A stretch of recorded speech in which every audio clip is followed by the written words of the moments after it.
Alrighty, good freaking Saturday afternoon, sunny Saturday afternoon. It's like 5,000 degrees Celsius outside in Johannesburg.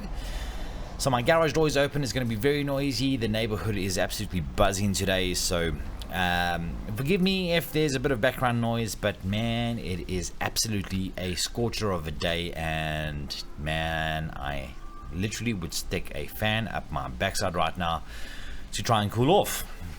Yes, you are seeing right. Let's talk Celto acoustics.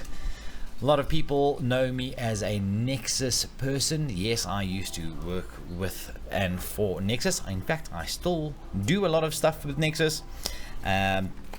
So people might come as, well, it might be quite a surprise for a lot of people for me to be talking about Celto. So let's jump into things, because today we're going to be taking a look at the Celto 18SW1000, which is I'm going to say it, a very cheap, affordable speaker. Now, when we say the words cheap, we often think of, well, cheap and nasty. But hold the lorry, gentlemen, because Celto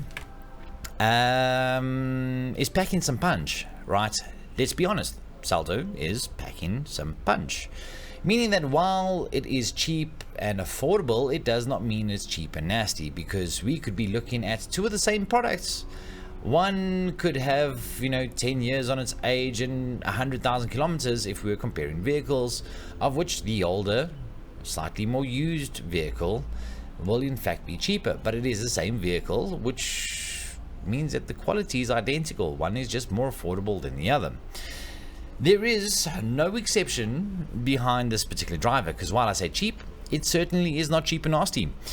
There are some really cool features behind this driver which are definitely worth mentioning, and well done for Celto Acoustics for not cutting any corners behind this particular driver. Firstly, you've possibly heard of a brand called DuPont. Now, DuPont, they make really cool materials, and you can consider them like a NASA or a SpaceX of material science and development and so forth. And they make some really cool high-tech stuff for industry, one of which is featured on the little 18SW1000. And in this particular instance, we have a DuPont GFB fiberglass voice coil former, which is something you typically see on products that cost substantially more. But that's not it. You possibly have heard of materials like fiberglass and carbon fiber. And the likelihood is, if you are into speakers, you will sometimes see on a more premium driver a product called Nomex. Now, in this particular instance, we do have a cold formed Nomex spider. Now, two things to point out is Nomex is one of the, if not the best material that you can use in some instances, depending on the application. But we're talking top shelf stuff here, guys. It is not cutting corners at all. Cold formed, basically they are trying to ensure that it is not a rushed heating and pressing and forming of the actual spider itself, which means the likelihood is you will not have any brittle fibers because of the process, which again slows things down and normally increases the cost. But that's not what we have here. We have a really affordable driver with some really cool features. Now let's talk about the specifications. It's rated at 1,000 watts RMS AES standard, sensitivity of 98 dBs, 1 watt 1 meter. We have a 3.6 inch voice coil, a 2-layer in-out voice coil, which is nice because it helps with the heat exchange, the more area that we have on a voice coil. Typically speaking, a inside-outside winding, so the voice coil is split into two parts, does in fact have more surface area to try and keep cooling at maximum. Right, triple roll impregnated surround. Yeah, some really good baseline for I can't really say a cheap speaker, because it's not really a cheap speaker, it's just highly affordable. So let's jump into things, because it is definitely worthwhile discussing, right? I have already produced a cabinet for this, and yes, you will see the other models being loaded up in the background there. Let's just make this a little bit bigger. Guys, it's going to be a really short video again because, you know, like with all things, when things work and they're well made, they generally come together very, very fast. And of course, I will make this box available to you because we will be supporting some Celto drivers going forward for 2025. And please, gentlemen, do not come and ask me to sell you a ready-made Celto product. As you guys know, because we are DIY orientated, our focus is providing product support. So yes, we are a little bit more expensive than the next door, but you know, we possibly know 10 times as much as most stores that are selling these products. So keep that in mind. If you are into DIY, we 100% are going to jump on board and try and help you with a solution.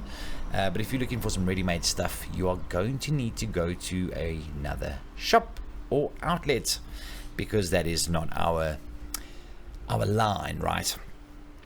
Okay. So firstly, this is a slightly higher Q speaker, so we are seeing the effect of that, of which, gentlemen, in this particular layout, in this volume of cabinets, we are going to get an additional little bit of bass, as you can see here, right? So in some instances, we'd have a very flat response, of which we have a slightly higher Q, which is showing through on our design as well as our tuning of this particular driver. Now, this is not a bad thing because we can basically break up low frequency into two categories, kind of. When we start going below 60 hertz, this starts to become all the bass that you don't really hear, you more start to feel, of which in the area that determines overall loudness, we can see we do have this nice little bump up here in the upper end of our bass spectrum, which makes the speaker sound a lot louder, because it is a lot louder, right? So even though it's a 1000 watt speaker, we are gaining back some extra ground. Let's quickly go and have a look at the overall volume of the cabinet that I have come up with to achieve our -6 dBs at 35 hertz in the smallest possible box through the series. I've landed up on 170 liters tuned to 35 hertz, so we have gone up by about 10 liters compared to some of the other products that we've already looked at. Now 10 liters is actually nothing at all. You'll see when we jump into the parametric side of our layout, we're talking, you know, 2 or 3 centimeters bigger in a direction, which is nothing. Let's be honest, guys, it is nothing in terms of overall size. Right now, let's go and have a look down here. Let's have a look at our cone excursion. Right now we are driving in 801 watts, of which, if we have a look at our cone excursion, we are going to start to hit our 10 millimeters worth of peak displacement, which again, in this category of 1000 watts, typically speaking, drivers that range between 4, 6, 8,000 watts generally have less than 10 millimeters of cone displacement. So again, not only are we seeing some good materials, but we are in fact you know, benefiting from a good design, right? So we need to protect this. Gentlemen, if you are one of those guys who have experienced problems when it comes to voice coils completely being ripped apart from the actual spider, or perhaps detaching from the woofer itself, the actual cone, the likelihood is it's because, one, it's in a non-professionally designed cabinet by some generic box builder, and two, you possibly don't have the settings to help protect your speaker. That is pretty much why it's going to be failing. Now, I'm not saying this is always the case, but in my honest opinion, this is 98% of the time. So what we need to do, like with the other drivers, is we need to apply some form of filter, in which case we are going to be applying a third order high pass filter set to 30 hertz, which is keeping our cone displacement under 10 millimeters, of which we can start to have a look at what we are getting on our overall response. Right now we are using 80% of the driver's maximum thermal capacity, and SPL is looking pretty healthy. 126 dBs, not bad at all. This is a very, very competitive driver.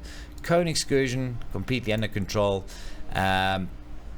really, I can't say anything bad about what appears to be a phenomenally put together product. Our vent velocity is extremely low, basically below 16 meters per second. We are guaranteed to not have additional coloration through, the vents busy chuffing. So if you hear the air going in and out of the port, essentially your vent velocity is exceeding 16 meters per second, and that adds color and distortion.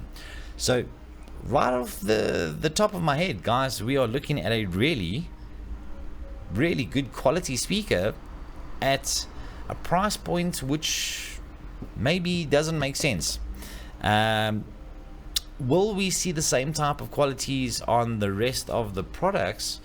Well, the answer is actually yes, because Celto hasn't really cut any corners on any of the models.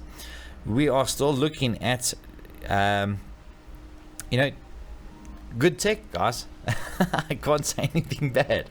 So well done to Celto for really making a great, affordable speaker without cutting corners. I like to see this type of stuff.